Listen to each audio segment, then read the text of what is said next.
All right, good morning, everybody. We are going to get started just about a minute early to let folks jump in on the call. Thank you, everybody, for being here. And we will give folks just a few seconds to get into the meeting.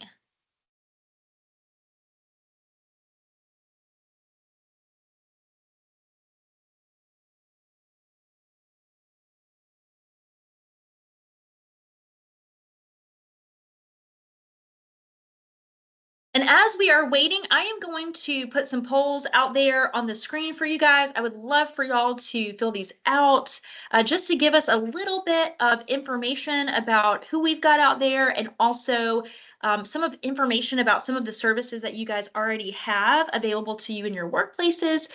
So this first question, I would really love to hear from y'all who are already on the call with us. How many of you have a current workplace violence prevention plan? Would love to hear from y'all about that. Does your organization have a current workplace violence prevention plan?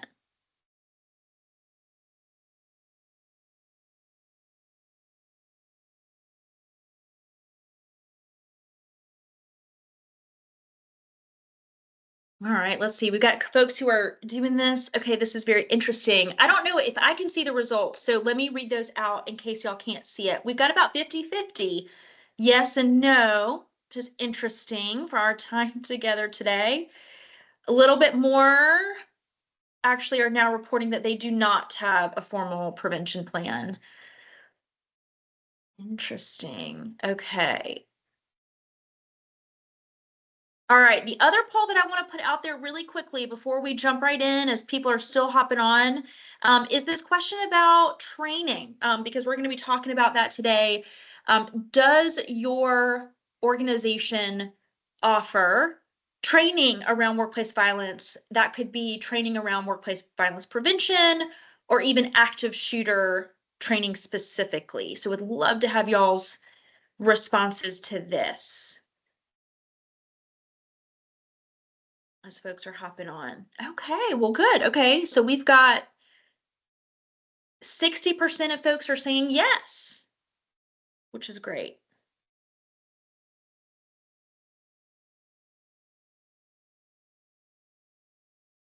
All right, so definitely more folks who are saying that they have violence prevention training or active shooter training, which is excellent. We hope that for those of you who are saying no to that, that after today, this will be maybe a takeaway for you to really think about how to invest in training and how to kind of put training into all of the other training programs that you guys have. So all right, let's go ahead and get started because I know that we want to dive right into our content today. Welcome, everyone. My name is Christina Eisenhower with First Sun EAP. Some of you know me. I've worked closely with y'all through different training programs. So glad to have you here with us for our WIN session, our What's Important Now session. This is our last session of 2025, but we will continue these sessions throughout 2026. So we, as always, would love to hear from y'all in the evaluation at the end of our time together. Please do share topics, ideas that you would like to hear from us explore next year. All right, a couple of ground housekeeping and ground rules, as we say, for the session today. Just want to remind you of the ways that you can interact with us. You have a chat feature. You also have the Q&A feature. What we would love to do is if you have any technical issues or questions, challenges with the webinar itself, please put those in our chat box. We've got Bethany and Shannon with us at First Sun who are going to be monitoring those questions for us. If you have questions for our speakers today, we are going to have a dedicated Q&A time at the end of our session together. And we would love for you to put questions in the Q&A box that you have on your screen, and we will address those at the end of our session together. So feel free to put those in the Q&A box throughout the session. And you will receive a follow-up email with the recording of this session and a takeaway document about what we talk about and cover today. So would love to, we're going to dig right into this topic. So as many of you know, we really try to choose topics that are really front of mind for our customers and that are real time challenges for our customers. And as we were planning for the fall, we knew that we wanted to address workplace violence. We knew that that was a topic that we get questions about, and we're often fielding concerns and challenges about that from our EAP customers. So we knew that we wanted to bring some expert partners in to have that conversation with us. So want to share with you a little bit about who those conversation partners are. I'm going to bring them on the screen in just a moment. But let me talk about them a little bit before I do that. So Proactive Response Group is one of our partners at First Sun. They have been great partners for many years. And our conversation partners today are their two co-founders, Andy Sexton and Chad Ayers.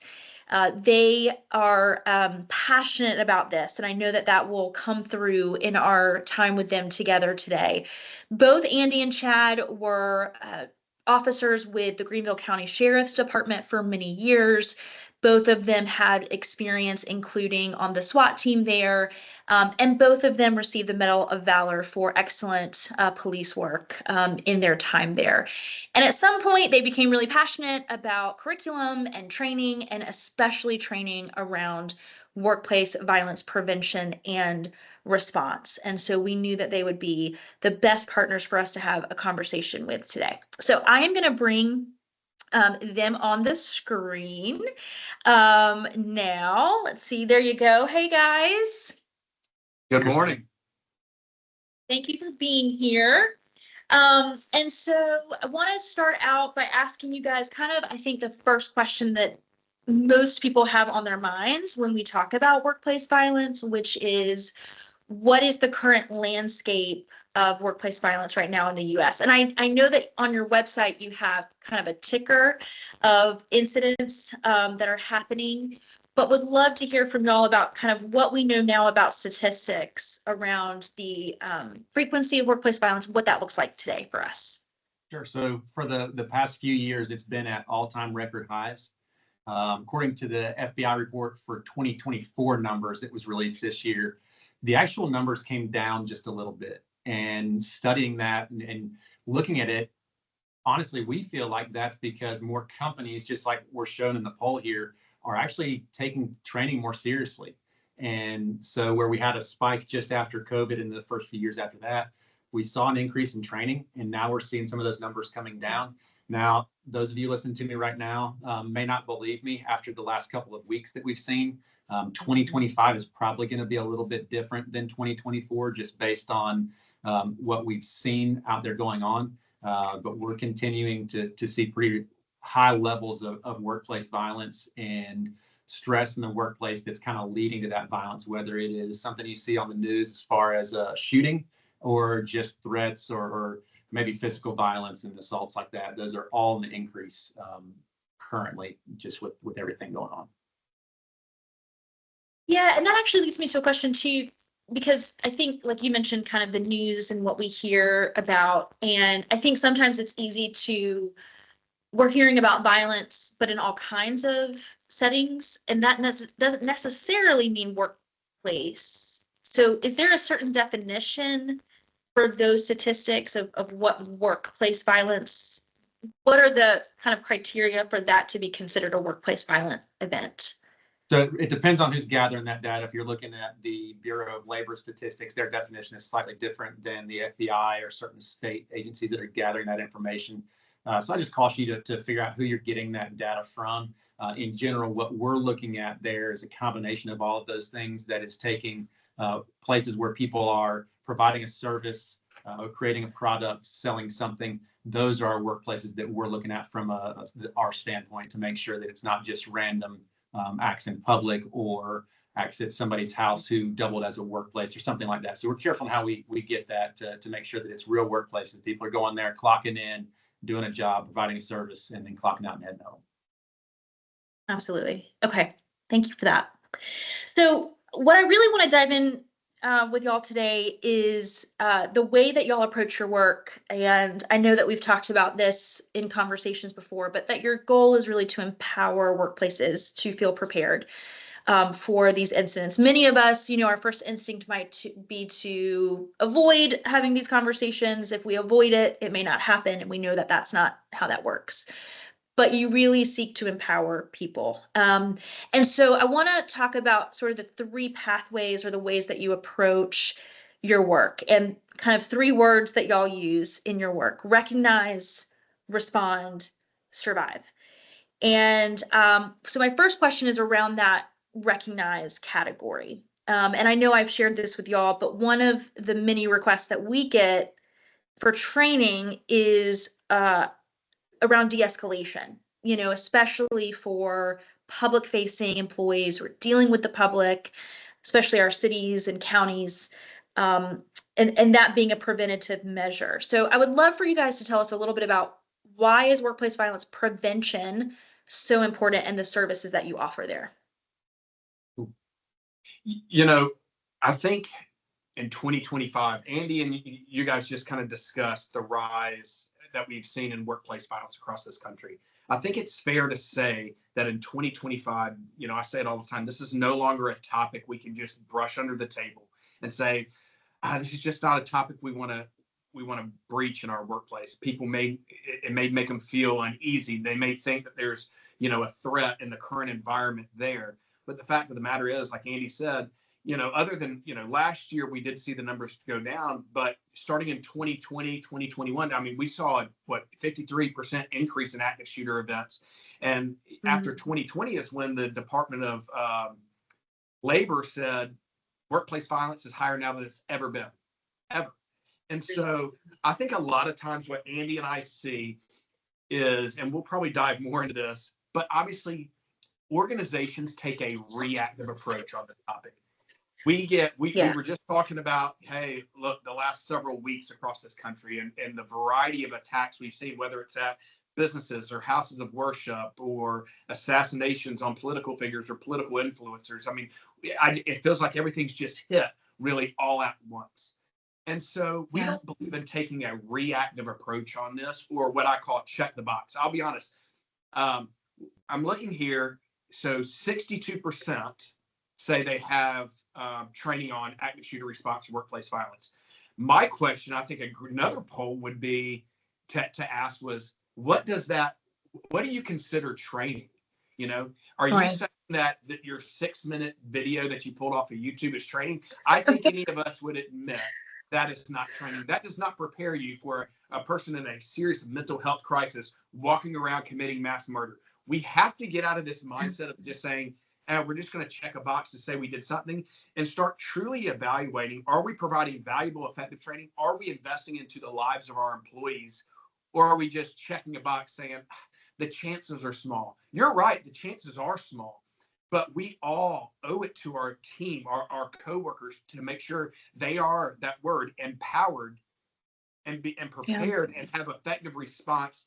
Big word here, options, should the unthinkable ever take place. And let me jump on that a little bit too, because I see a question out there too about stress, and the question specifically about the government shutdown right now. And when we look at prevention, we see that people that are committing these attacks are highly stressed out individuals, and they could be stressed out from political unrest. They could be stressed out from economic uncertainty. They could be stressed out for a lot of different reasons. But when we look at the actual numbers, a significant portion of workplace shootings, there were early warning signs there, meaning that your coworker, their behavior changed leading up to the attack, so much so that after the attack, we're going to see a news story that says, oh yeah, I knew he was struggling. I knew things were going on. And just think about recent current events.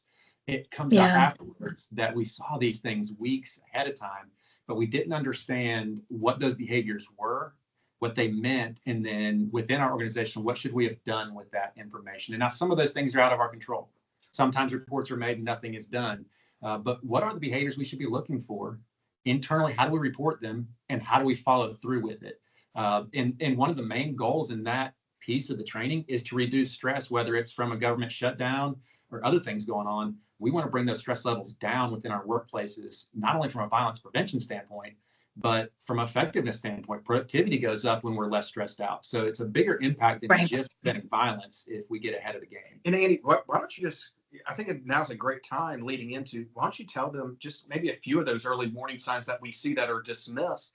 And then I'm sure there's questions of, well, what do we do if we get this information? So probably the biggest two with limited time that I want you to pay attention to is somebody who has a significant amount of personal grievances with a large percentage of your workforce. I'm not talking about me and Chad later today getting in a fight about a project we're working on. That's going to happen. All right. It already happened. I'm talking about an employee that comes in and purposely seeks out individuals to get involved in these personal grievances with that are not related to work. All right. We see that so often, and oftentimes it's dismissed. And it's like, oh, well, that's just how he acts. And I don't worry about it. That's just Andy. But we really need to pay attention to that. If it's not work related, it shouldn't be going on in our workplaces. And then to piggyback off of that, and I think this will probably be, resonate with a lot of people today, is that social media is important. For so long, we just dismissed it and said, listen, it's just his own personal Facebook. Who cares what he says? He can say whatever he wants to on there. But now we've seen that that's really spilling over into the workplace. And if it's offensive or inappropriate, we need to have a policy that helps us with that. And we need to have a plan in place for evaluating when a threat or a concern comes in from social media. Of course, there's plenty more there, but I think if we pay attention to those two, that can have a really big impact on our ability to see things ahead of time. So oh my gosh, we could talk about this for hours.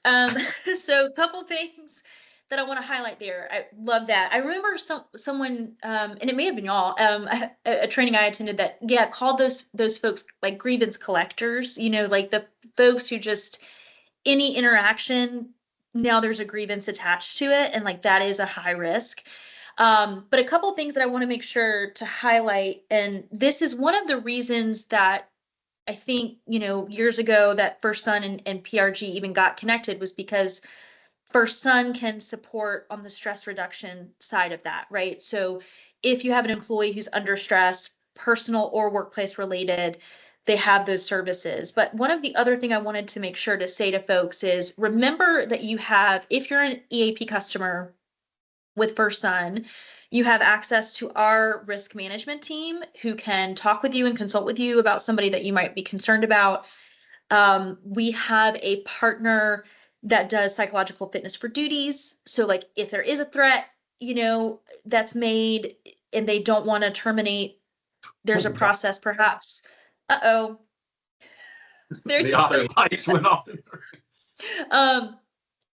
And so there's there's services we can do on the front end that we can help, right? As well as the training services that you guys offer as well. So I think that's important for customers to know, that First Sun can be a place to refer you to, for those kinds of services. The other thing I wanted to highlight that you guys didn't mention, but just to highlight other things that I know you guys do, security assessments. So one of the things that I think makes your services unique is that you'll actually go on site, because every workplace building is different. So you can't tell people to respond the same way when there's one exit versus, oh, we know there's a secret exit back here that we can get to, right? Like so one of the things I know you guys do, we'll do security assessments for lots of different organizations, like the actual physical plan, and correct me if I'm wrong, but if there's consult around like a termination, one of the calls that we used to get a lot at First Sun was, we have to terminate this person and we're very worried about their potential for volatility or violence. And so I know you guys have, I think I've referred folks even, that want to talk about that. So that's another service I just wanted to highlight that you guys can provide. Okay, so I know we could talk about this. I know y'all are like, just like, I can tell you're like, we just want to say so much more. So let me get to the second question. So we talked that's prevention, sort of de-escalation training. And let me say this, because this is something I consult about a lot with training, as the trainer at First Sun. We can train at First Sun around customer service from a more of a communication training. How do we talk to people in productive, effective ways? But if you are really concerned about physical escalation, PRG they're your people. So we are really clear about what our limits are at First Sun, and when we pass that off to the experts. And so that's a question we get often, and it's a great opportunity to share that distinction. So let's move to the kind of the respond category. So that's the recognize, respond. You guys, of course, provide active shooter training for organizations. Can you share a little bit about that service, including questions we got ahead of time, which are, do you offer virtual and customized training for that? Yeah, I've kind of been chomping at the bit, as you saw, Christina. I'm like, I can tell. I can get me tell. to this part. No, you're right. So, as we are evaluating, or as your clients or people on this call, as you're evaluating programs, because look, Andy and I say it all the time, proactive response group may not be the right fit for everyone. What I can tell you is you are one, if you do not have, so this tells me that, over 38% or so don't have a program in place. Guys, this is not a sales pitch. This is me telling you, you are setting yourself up for a lot of liability by not. Because one, we look at the OSHA general duty clause that states you'll provide a safe work environment free from any and all recognizable hazards to all employees. And that's what the courts are citing after these events of companies who fail to provide that type of training. And it has to be effective training is what the courts have said. It can't just be like an awareness video. So with our active shooter response training, obviously that's kind of our bread and butter. And like we were talking about earlier, it's just unfortunate how many companies reach out to us after major events, right? So this month for Andy and I, it's been we have not been sleeping as much as we like to, because whenever an event happens. So let's just take on Sunday up in Michigan, we had the shooting at the Latter-day Saints church where the guy lit the building on fire. So Monday morning, who was calling? A lot of the Mormon community in their churches, right? Let a school, an awful thing happen at a school districts, private schools start calling. So I think we've got to get out of this mindset of waiting till something happens, because I think for us, the frustrating part is it's fresh in their minds. And so they call and they want it, and we talk, we send a proposal over, and all of a sudden people just go dark on us. And it's not like they tell us, hey, this doesn't fit our budget. This isn't exactly, will follow up. And finally, after about a month, they say, yeah, this just isn't a priority anymore. Well, what made it go from being a priority for you to call us the day of or the day after this event to now? So the way we roll our active shooter response program out is, like I said, it has to be empowering. It cannot be fear-based. This is a topic that's already sensitive to a lot of people, but it's already on every person's mind in the workplace across this country. Your team's sitting back going, what would I do? That has to be a crappy feeling of saying, I don't know what to do. Obviously, at Proactive, we're a little bit different. You kind of touched on this. We start with the recognition. Our in-person training is about 3.5 hours long. And I had a guy the day before yesterday say, it was crazy. I didn't even realize I was in here 3.5 hours. It felt like just like that. So we lay that foundation, what you and Andy were just talking about, with the recognition of early warning signs, building a culture in the workplace where people are comfortable coming forward, reporting those concerning behaviors, making sure they're familiar with their employee assistance program and all the benefits. That's something we cover, Christina, in every one of our topics. And it is that, but so many organizations and the lay workers, they do not know. They don't know about it. And so that's so important, is to know all the benefits. Then we're going to go through your response options. We're very big on an options-based approach. Obviously, the biggest training model that's out here, this run, hide, fight, says in an active shooter event, silence your cell phone, get under your desk, and be real quiet. I would be surprised if anyone on this call today thinks that's a good idea, to sit under their desk where there's a crazy ex-coworker or ex-spouse or someone with a gun committing murder.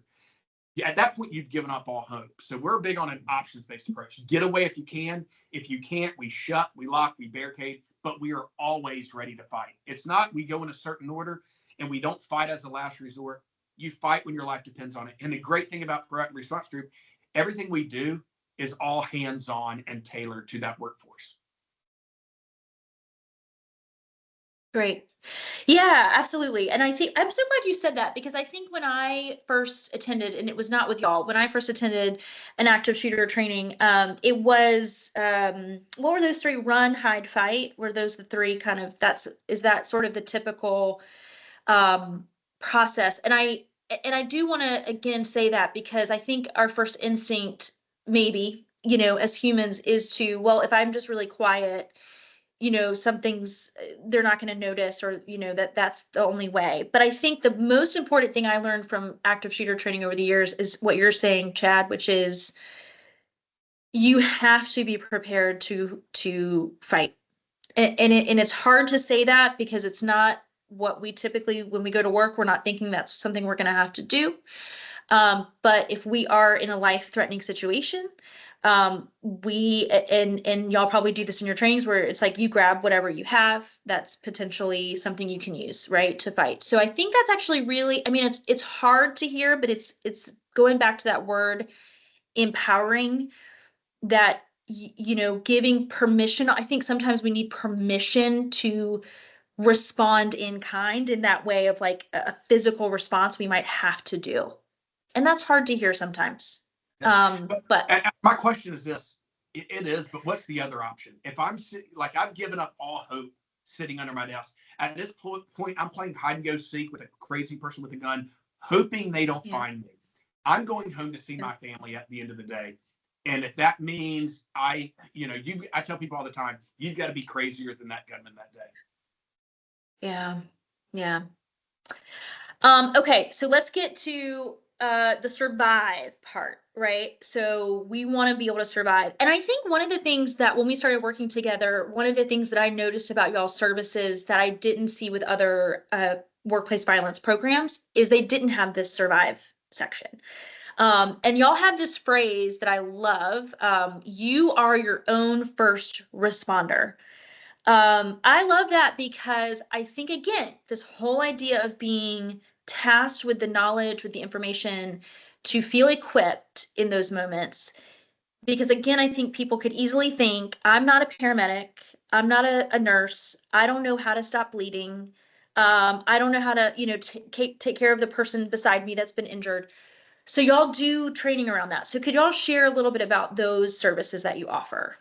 Sure. When we look at like the survive piece of it, we kind of hit it from two directions. Number one, as an individual, if you find yourself in that horrible situation and you're injured, what do you do? If your coworker's injured, what do you do to buy them some time, to save their life? And when we study these attacks in workplaces, we see that the majority of people that die in these attacks died from survivable injuries.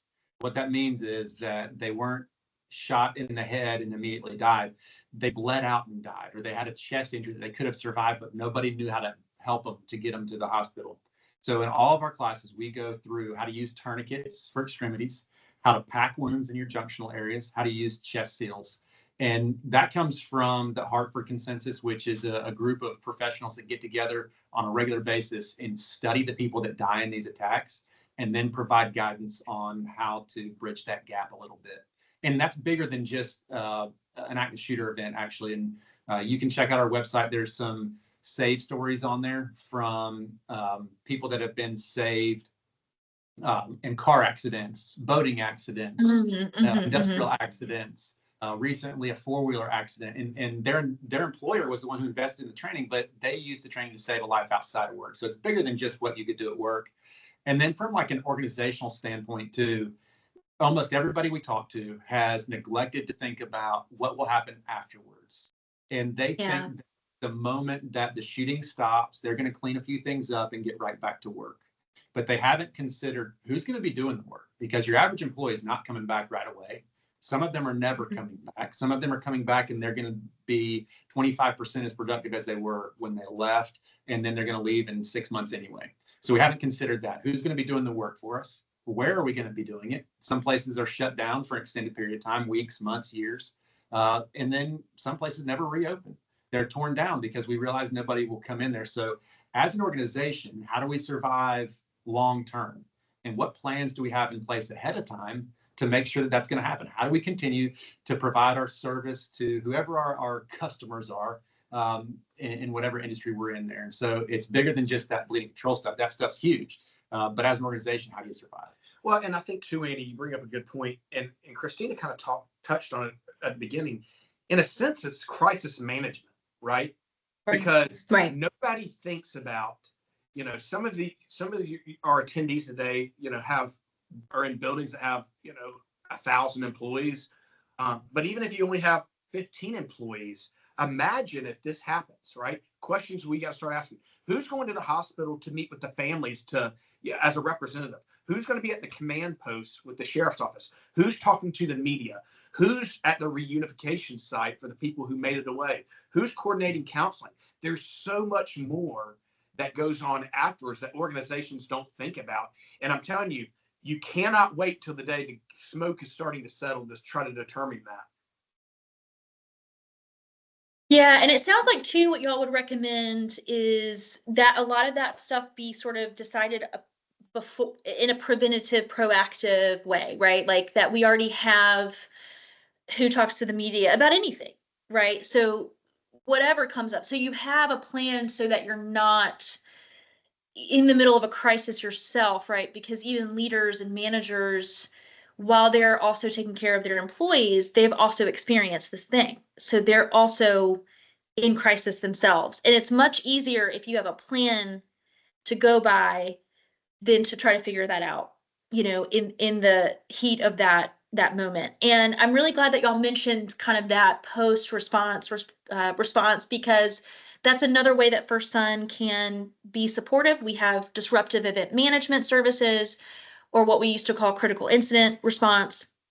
So if there is, and that's for anything, I mean, that's for employee death that's happens at work that's not necessarily related to violence, but employee death or accidents at work, workplace violence, bank robberies, those kinds of events, we can help get a consultant on site, to help support employees. Because to y'all's point, employees, even if they do come back pretty quickly, they need someone to process that with and debrief that with, in order to be able to function properly. And even to, and I'll say this and then we'll kind of get to questions we have, but, I remember years ago working with a bank and they had not even experienced an incident, but a very close bank neighbor of theirs, and y'all might remember this has happened, I think, in the kind of the near Myrtle Beach, but where they rarely, does it lead to death, but like 3 people were killed in this bank robbery.